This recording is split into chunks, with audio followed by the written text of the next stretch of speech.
Prepare for stupidity. Pay attention to me, boy. I'm not just talking to hear my head roar. Spit out the golf ball!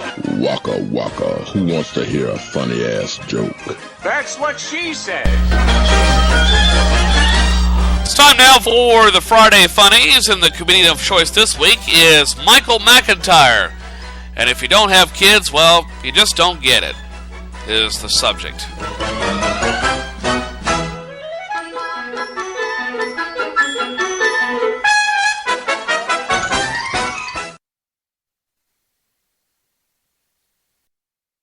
And there are people in this room who do have children, and there are people in this room who don't have children.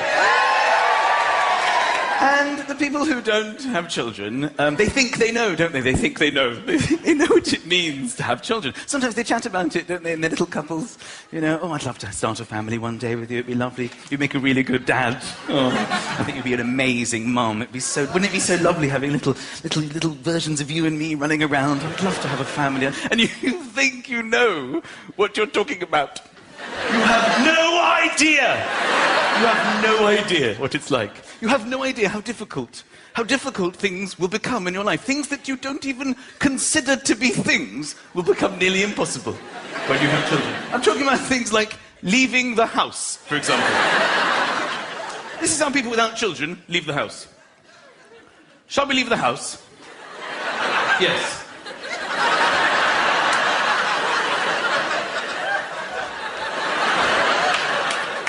This is how I leave the house almost every day. Lucas, Oscar, come downstairs. We're late. Why aren't you downstairs? Put your shoes on. I don't know where my shoes are. Put your shoes on. Go and find your shoes. Where did you see them last? On my feet. After that, get your shoes on. Come here, come here. Arms up, arms up, arms in, arms in, arms up, arms up, arms in. That's my wife. She's so tired, she can't dress herself. Arms in. What arms, darling? Where are we going?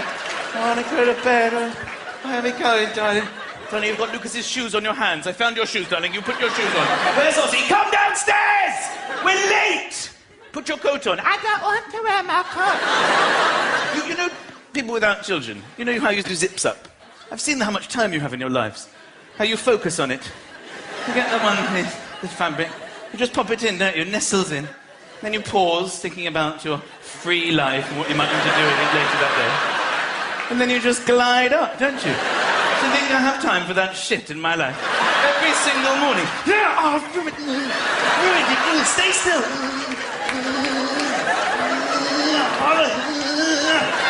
You're gonna have to put another coat on. I can't. I've ruined this zip. I'm sorry. I've made the situation worse. Ozzy! My 3-year-old will never come downstairs. The only way to get him to leave the house is we have to bluff. We have to pretend that we're leaving without him. It's the only way it'll work. We have to all go, bye-bye, Ozzy. We're all going then. We're all going. My other son loves it, the 6-year-old. We're leaving Ozzy. We're going to stay here. I hate him.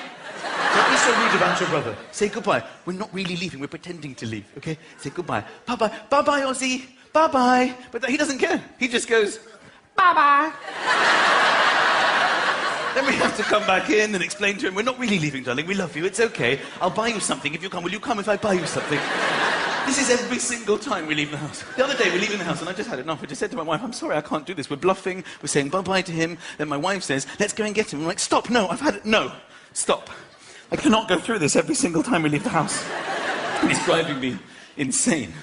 Okay? I say we call his bluff. I think he has to learn a lesson. Okay? Let's go. Let's just go. Let's go to Corfu. Let's have a nice holiday. You've no idea what it's like.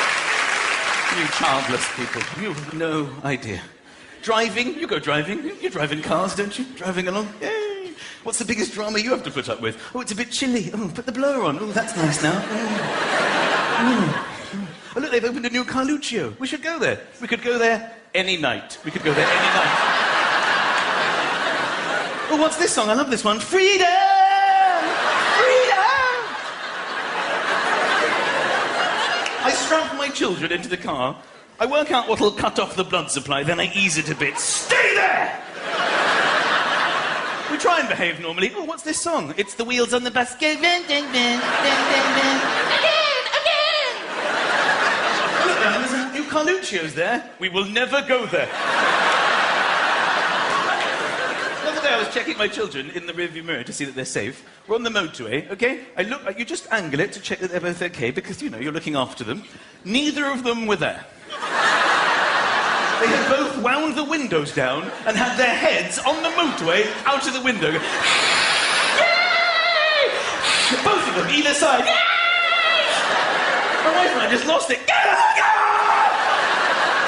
hear us. They're having the times of their lives. Yeah! Daddy! What you said, Daddy?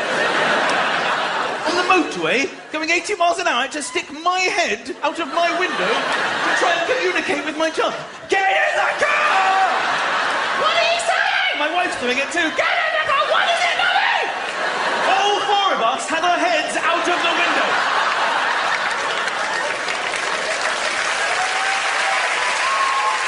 Meanwhile, a childless couple is driving past. Oh, look at the kids. I'd love to start a family one day. You have no idea what you're talking about. Sleeping. Sleeping at night. This is how people without children. Yeah, most nights, yeah. Good night, darling. Good night. Good night. Sometimes you go, sleep well, and the other one goes, I will. I will. That's how cocky, how arrogant you are. I will, I know I will. Good night, darling. Have a good sleep. Good night. It's been a long time since my wife and I said good night to each other, okay? Now we just go, good luck. Good luck to you today. All through the night, they're screaming, Daddy, Daddy, Daddy, Mommy, Mommy! Sometimes they just wake up wide awake in the middle of the night. I'm asleep, it's like 2 o'clock in the morning. I wake, when sometimes you don't realise it, but you sort of half open your eyes. Sometimes when you're asleep, I half open my eyes. My son is in my face. And, what the hell are you doing here? What time is it? What time is it? It's 2 o'clock in the morning. What do you want? I want to go to school. Go to school? What are you talking about? It's to go back to bed. I've got my shoes on. You do. You found your shoes. I fixed my jacket. How did you... What are you doing? It's 2 o'clock in the morning, you idiot. Go to bed.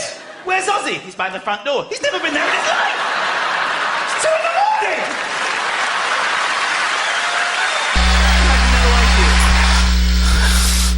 Michael McIntyre on this week's Friday Funnies. It's time now for market information, then I'll have the CBS World News Roundup, plus more to come on this edition of First Cup. This Marketplace podcast is supported by Mozy Cloud Backup. Join over 100,000 businesses that trust Mozy to back up their critical business files in secure data centers.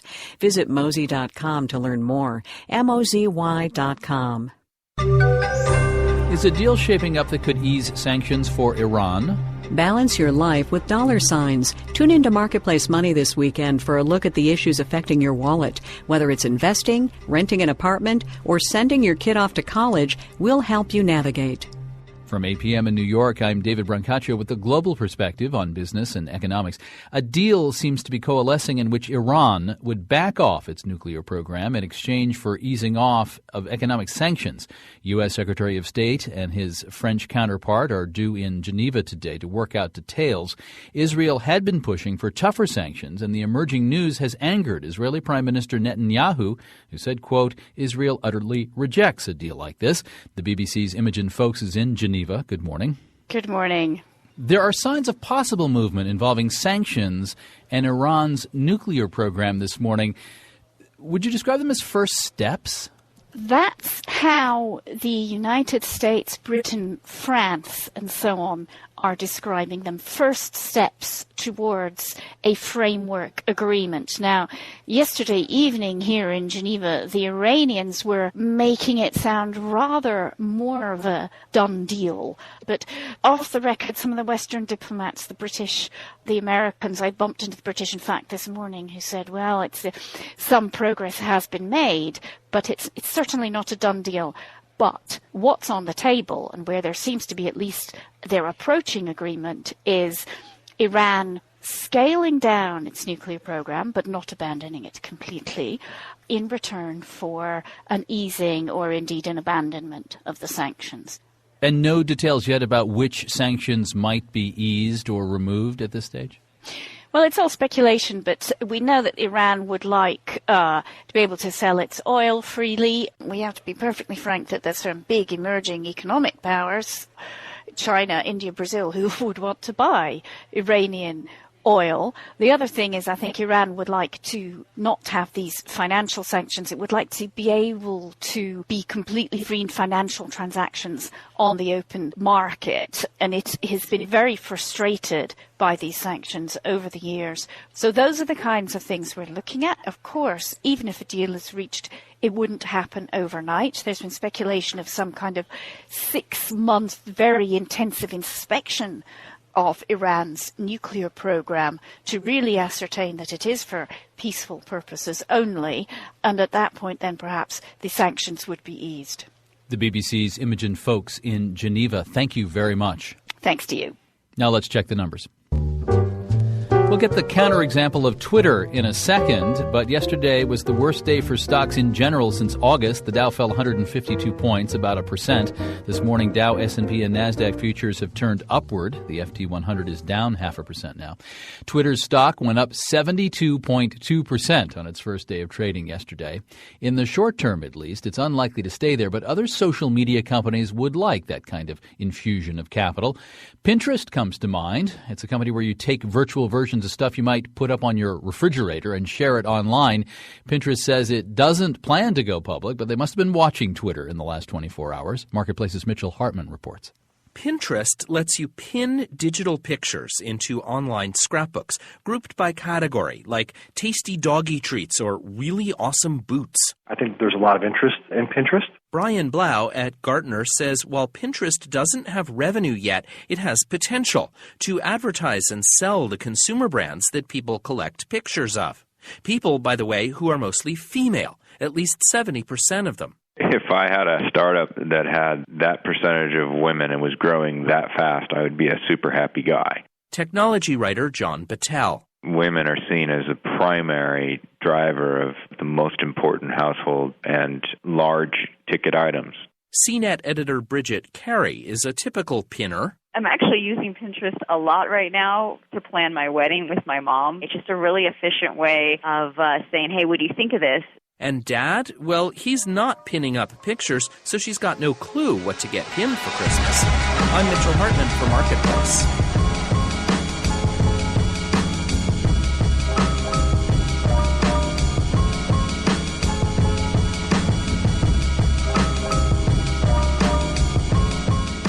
Show Marketplace how much you like us. Stay connected to our hosts, reporters, and top stories on Facebook.